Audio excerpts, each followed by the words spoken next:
10,000 रुपये वाटतायत, पण हे राजकारणी इतके येडे कसे हो?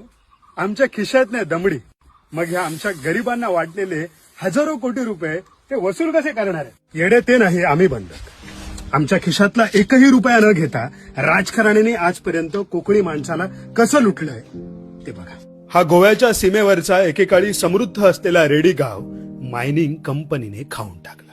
वाईल्ड लाईफ कॉरिडॉर मधला कळण्याचा डोंगर 10 वर्षात संपून खाण माती चायनाला विकली. सावंतवाडीतलं हजारो एकर जंगल रबर लॉबीला विकलंय, जे भविष्यात वायनाड होण्याच्या मार्गावर आहे. आरवलीचा सीव्ह्यू फोमेंटोला विकलाय.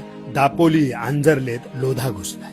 जयगड आता गाव नाही तर जिंदालची प्रॉपर्टी आहे.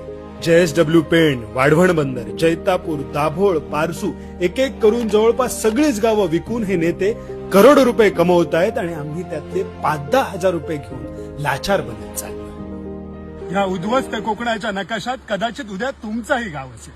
विचार करा, केवळ स्वार्थाचा नाही तर जल, जंगल, जमिनी येणाऱ्या पिढीच्या भविष्याचा. आपण एक शाश्वत कोकणाचा जाहीरनामा तयार केला. त्यातल्या सगळ्या मागण्या अजेंड्यावर घेण्यासाठी राजकीय पक्षांना प्रवृत्त करूया. मतदान करूया गावच्या शाश्वत भविष्यासाठी, हे कोकण वाचवण्यासाठी.